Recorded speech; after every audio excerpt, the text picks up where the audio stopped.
You have $1.2 million saved. You are 58 years old. By every reasonable calculation, you could stop working, and yet you don't feel like you can stop. The number should be enough. You know intellectually that the number is enough, but every time you run the calculation, something moves. A new expense, a new risk, a new scenario your advisor mentioned in the last meeting that you hadn't considered. The finish line keeps moving. Here is the question nobody asks. Who benefits when the finish line moves? Because the financial industry has an answer to that question, and the answer is documented, specific, and written into the fee schedules of every product they've ever sold you. Level 1, you opened the 400 wunk because HR told you to, not because you understood it, because opting in was easier than opting out, and the company matched 3%, and everyone said that was free money. The fund you were defaulted into, a target date fund. The year in the name roughly matches when you'll retire. It holds a mix of stocks and bonds that automatically shifts more conservative as you approach the date. Sounds simple. The expense ratio, 0.15% on the low end, sometimes 0.75%, sometimes more. At $50, 75% is $375 a year. $375 sounds like nothing. Over 30 years at market returns, the compounding cost of that 0.75% expense ratio on a growing balance exceeds $180. You didn't choose this fund. HR chose it. The plan administrator chose it. The plan administrator is a financial institution that earns revenue from the funds available in your plan. The funds with higher expense ratios pay more to be included in the plan menu. The fund that's best for the institution's revenue is not always the fund that's best for you. At $50, you are not a retirement saver. You are a fee base. And the fee base grows every year you keep contributing. Level 2, you've been contributing for 11 years. The balance crossed $200, zero last quarter. You checked it the day it crossed. It felt like something. It is something. It's also the threshold at which the financial industry's attention to you changes. Below $200, you are managed by algorithm, a platform, an automated rebalancing system that processes your account in batches with thousands of other.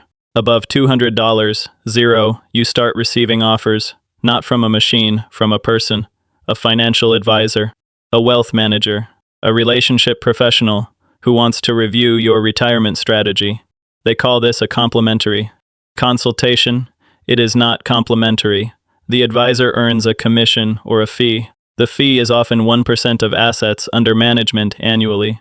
1% of $200, 0 is $2, 0 a year. Paid whether the market goes up or down, paid whether the advice was good or not, paid as long as the assets remain under management. The advisor's financial interest is not in helping you retire. The advisor's financial interest is in keeping your assets under management as long as possible. Retirement minus specifically, early. Retirement minus is the event that reduces the advisor's fee base. Every year you work is a year your balance grows. A growing balance means a growing fee.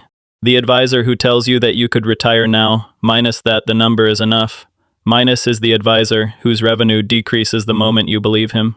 Most advisors don't tell you that. Level 3, the advisor starts talking about sequence of returns risk. You've never heard this phrase before. It's real. It describes a genuine risk if the market drops significantly in the early years of your retirement while you are withdrawing from the portfolio. The damage to long-term sustainability is disproportionate to the same drop occurring later. It's a real risk. It is also a real sales pitch, because the product designed to address sequence of returns risk is an annuity. The annuity pitch, pay us a lump sum now. We guarantee you a fixed income stream for life. No market risk, no sequence of returns problem. Certainty. The annuity reality. The insurance company takes your lump sum, invests it at market rates, and pays you back at a guaranteed rate that is lower than what a competently managed portfolio would produce over the same period. The spread between what they earn and what they pay you is the profit. The surrender charges minus the penalty for exiting the annuity, early minus, can run 7 to 10% in the first year, declining over a surrender period of 7 to 10 years. You are locked in for a decade. The commission paid to the advisor who sold you the annuity, typically 5 to 8% of the premium. On a $200 zero annuity, $10 0 to $16 0 paid to the advisor on the day you sign. The advisor has a strong financial incentive to recommend the annuity. The annuity has a strong financial incentive to keep your money for as long as possible. You are 52. You have 18 more years of earning, 18 more years of contributions, 18 more years of fees. The product is designed for your retirement. The product is also designed to be most profitable.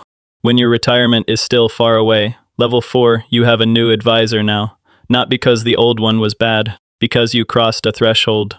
$750,000 is the entry point for what most institutions call private wealth management or premium advisory services. A new tier, a new face, a new set of products. The products at this level are more sophisticated, not necessarily more profitable for you, more complex for you, and more profitable for the institution. Alternative investments, structured products, private credit funds, real estate investment vehicles accessible only to accredited investors. The pitch, diversification beyond public markets. Access to returns not available to retail investors.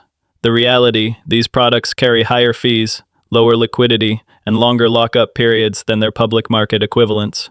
The private credit fund, 1.5% management fee plus 20% of profits above a hurdle rate. The structured product, a complex payoff schedule with embedded fees that are disclosed in a 40-page prospectus. Almost nobody reads. The lockup, 5 to 7 years.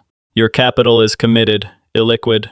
Why would an institution recommend illiquid, complex, high-fee products to someone approaching retirement? Because illiquid means the assets cannot leave. Cannot leave means the fee continues. The fee continuing means the relationship continues. And the relationship continuing means the next product recommendation is more likely to be accepted. Et Sibide. 750,000. You are not a wealthy client. You are a captive asset base with 7 more working years of contribution capacity. Level 5, you cross the threshold, 7 figures. The number that was supposed to change everything. And something did change. The phone calls became more frequent. The advisor suggested quarterly reviews instead of annual ones. A second advisor was introduced, minus a specialist in estate planning. A third conversation happened about long-term care insurance. Every conversation comes with a product. Long-term care insurance, premiums averaging $2, $500 to $3, $500 per year for a couple. The policy pays benefits. If you require assisted living or nursing care, the insurance company profits if you die before claiming. You profit if you claim more than you paid in. The actuarial tables favor the insurance company. They always do. That's how insurance companies remain solvent. The estate planning conversation, a trust, legal fees to establish, $3, 0 to $10, 0.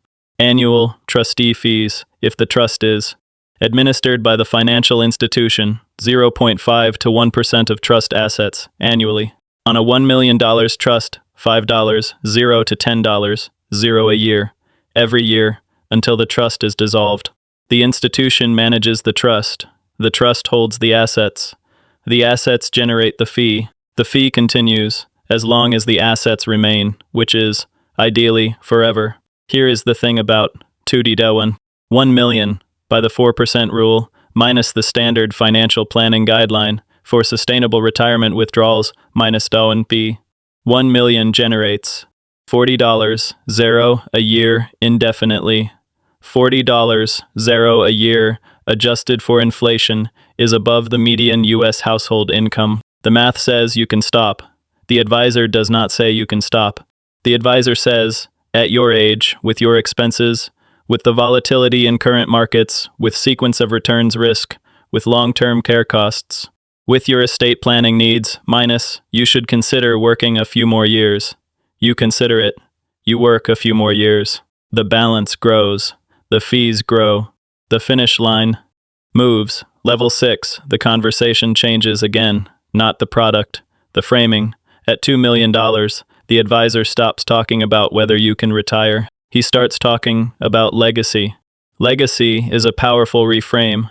It shifts the question from, do I have enough to live on, to, what will I leave behind? The legacy conversation has a product: whole life insurance, variable universal life, irrevocable life insurance trusts. The pitch: use life insurance as a tax-advantaged wealth transfer vehicle.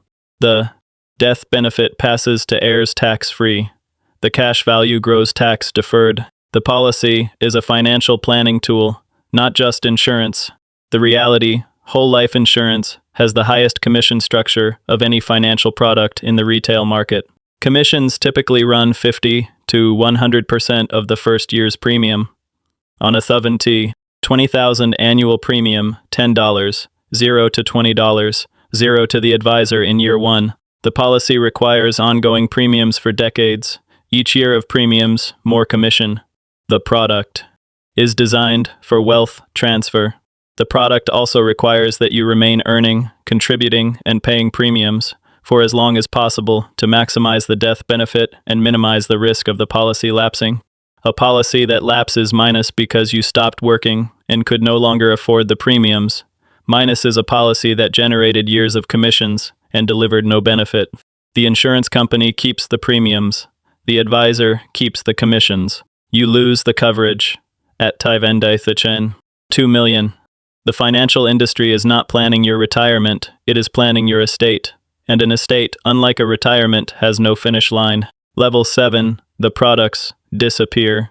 Not because the fees disappear, because the fees are now embedded deeply enough that they don't need to be sold anymore. At FIDA, 5 million, the financial institution manages a portfolio of products you've accumulated over decades. 400 wunk, rollover ERA, brokerage account, trust, life insurance policy, annuity from 2019, that's in its surrender period. Each product generates a fee. Each fee is small relative to the total. Each fee is automatic. The total annual fee burden across all products, 0.8 to 1.5% of total assets. On FIDA, $5 million, $40, $0 to $75, $0 per year, every year. Whether you work or not, whether you retire or not, whether the portfolio grows or not, the fee runs on the balance. Here is the number that never appears on your statement. The total fees paid to financial institutions across a working lifetime. From the first 401k contribution to the estate settlement, minus for the average high-wealth individual, estimated at $500, $0 to $1, $0, $500,000 to $1 million.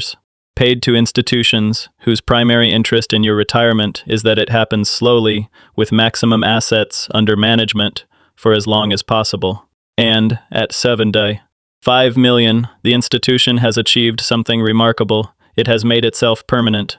It is not a product you chose. It is the water you swim in.